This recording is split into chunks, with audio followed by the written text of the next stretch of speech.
morning. Good morning. No, I said good morning. Come on. Good morning. So, I'm Peter. You say, hi, Peter. It's like an AA meeting. Hi, Peter. Hi, Peter. All right.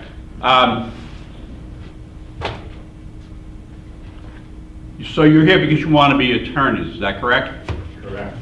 Yeah, I'm sorry, I didn't hear you. Is that correct? Yes. You gotta want this. You with me? So I really need you in, that if you're here to occupy physical space and try to go to law school, you're in the wrong place. All right? So you gotta want this. So, start with some basic premises. There are a hell of a lot more people who want to be lawyers than get to be what? Lawyers. You with me? I mean, you can't succeed without risking failure, right? So you really do you need to want to be here, and you need to be willing to walk the walk. And then if God has other plans, none of this is going to make any difference. Right. If God doesn't have other plans, you'll have no regret. But just to get on your fluffy soft side, you're going to die. You with me? I mean, I'm probably going to lead the charge. I have no basis on which to complain. But again, I need you to I can't get you into law school. We can't do the Vulcan mind meld, and off you go. So be here or return, because you're here because you didn't know any better, all right? But return if you return because you choose to return, because you expect to be a lawyer, all right? Because it's on your heart. Again, excuse my Bronx, but I'm from the Bronx. So there is no bullshit. You gotta want this. All right? So you want to stay?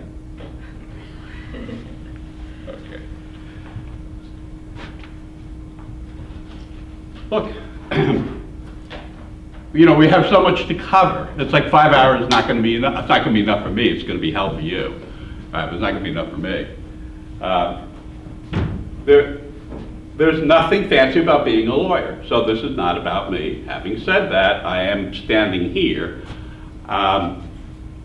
So I've been a lawyer since 1987, I think. My practice I'm 65. I'm done. I'm done with. I'm not going into an office. I'm living the dream. So for me, I went to Pace Law School. I have a BA. I have a master's degree with a specialty in the country of Yugoslavia. Anybody want to tell me where the country of Yugoslavia is? Is there a country of Yugoslavia? No, great, but I have a master's degree with a specialty in that country. Who knew, in 1981 or something, that Marshal Tito was going to die, 88 or something, who knew he was going to go? But anyway, it's all about choices. So I have my JD from Pace. I went from here basically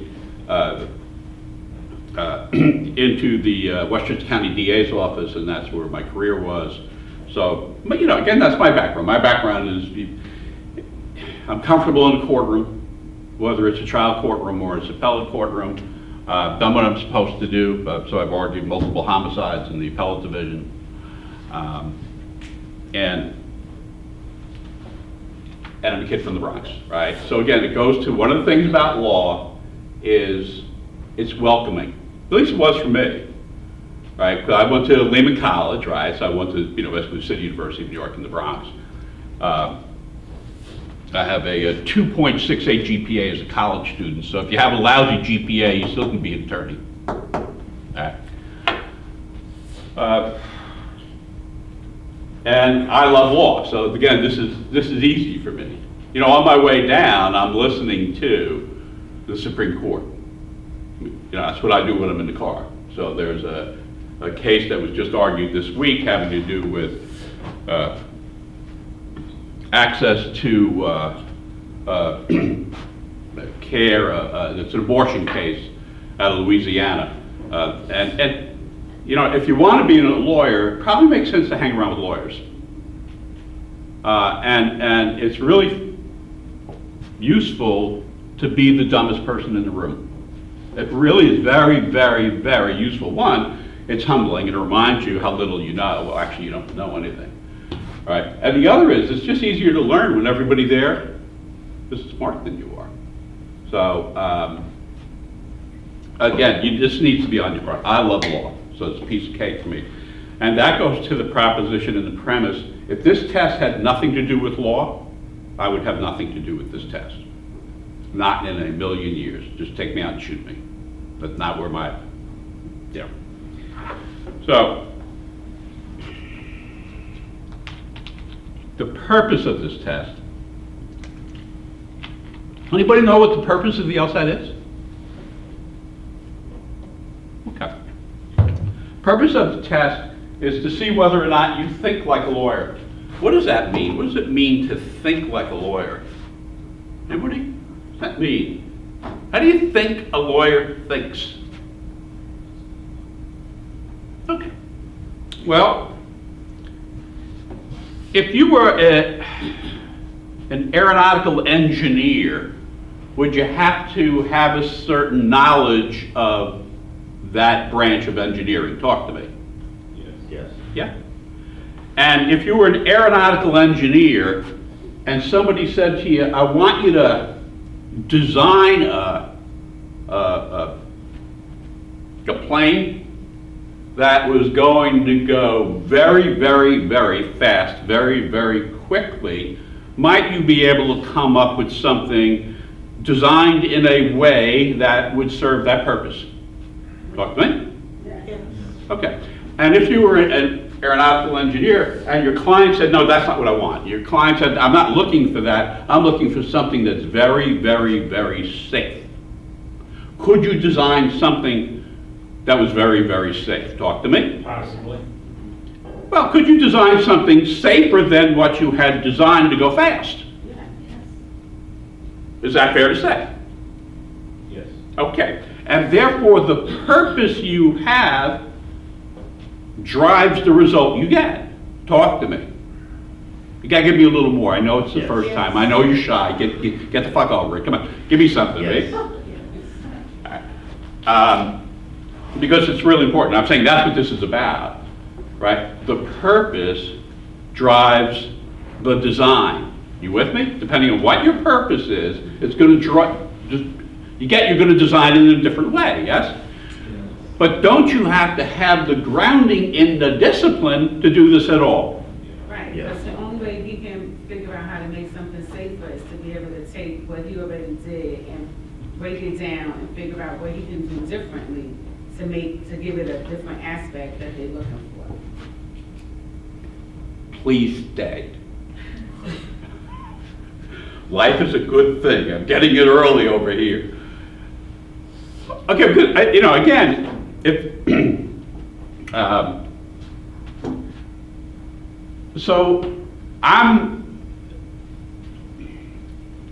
if you want to be a lawyer, is it fair to say you have to understand the discipline of lawyering? Yes. And then once you understand the discipline of lawyering, aren't you, by analogy, which is my method of reasoning, by analogy, haven't you placed yourself in a similar position to the person who has learned whatever it is that is required to learn to be an aeronautical engineer? Talk to me? Yes. Yes. Okay. Now, when you're learning how to be an aeronautical engineer, how important is your politics? Talk to me. It's not. How important is your view on climate change? How important is your ideology? Talk to me. It's not, It's not. because it doesn't relate to that. You're going to get a hug, you keep this up. Yes, because it doesn't relate to the discipline. Do you guys get it? So if you're going to be a lawyer, what no longer matters?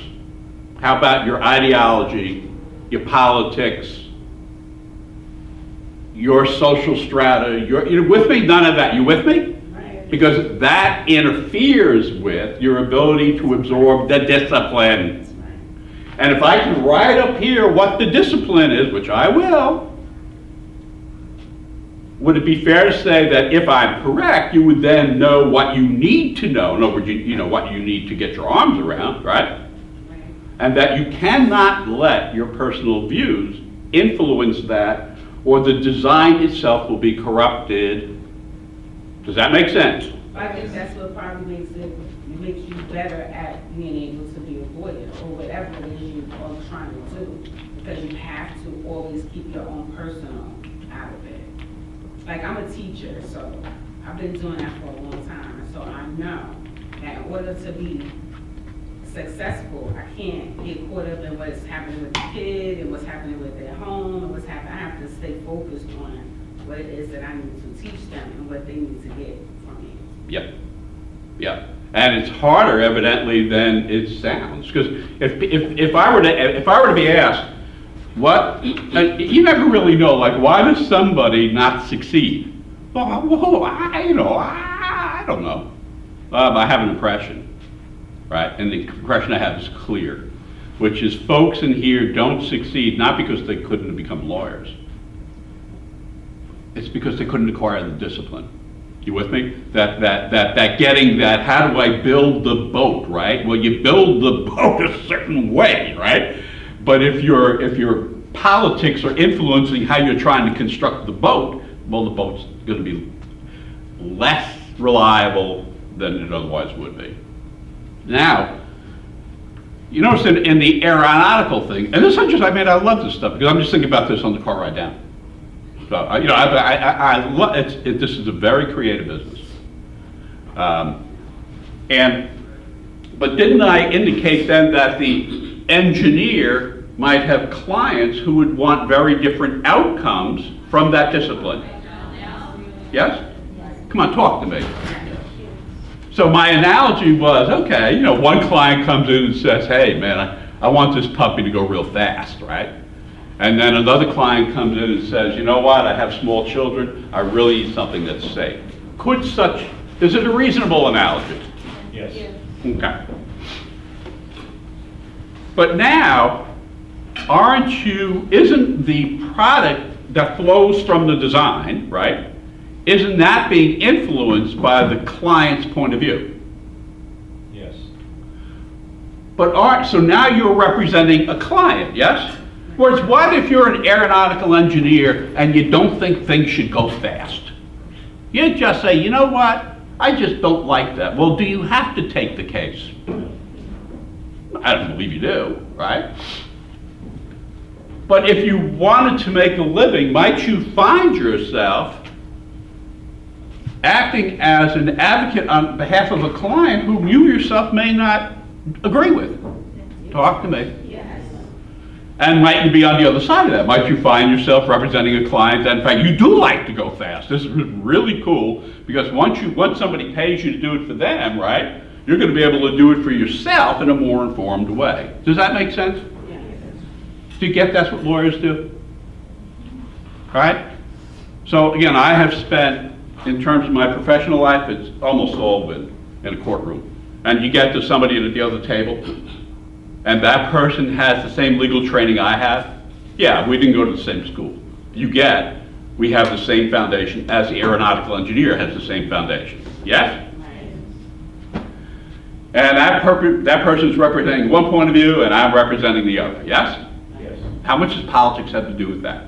Nothing. Nothing.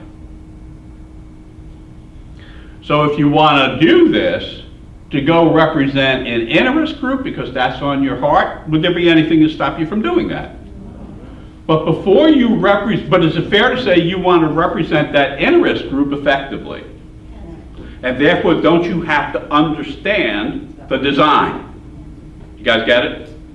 Yeah. You don't need to be Aristotle to be a lawyer, right? But you do need to say, wait a minute. This is, you get me, I'm a lawyer.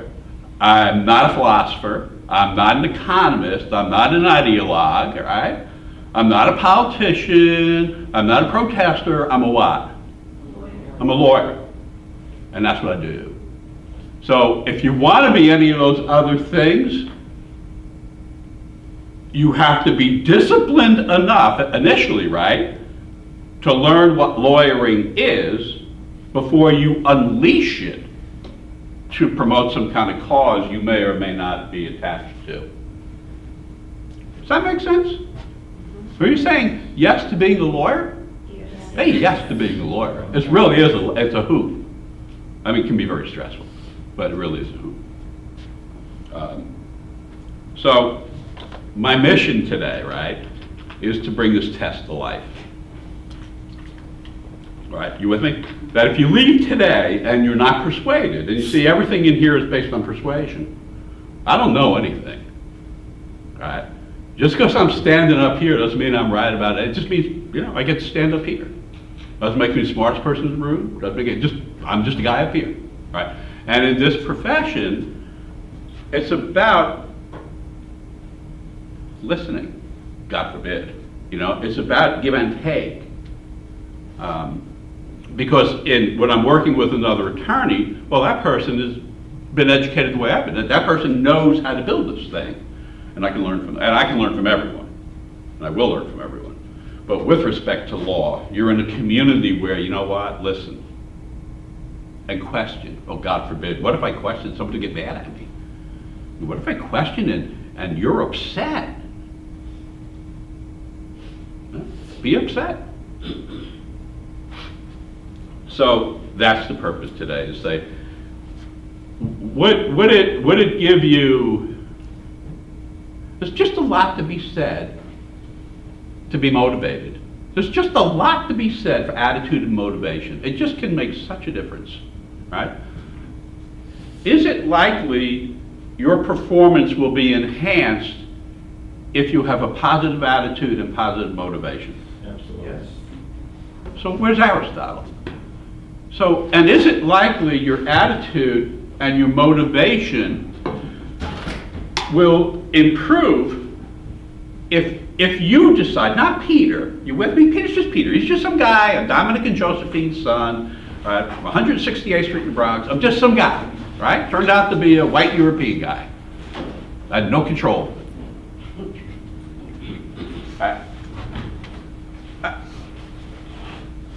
But would it, if you ended up, by the close of business today, believing that as your LSAT score improved, it was likely that your first year law school class rank improved?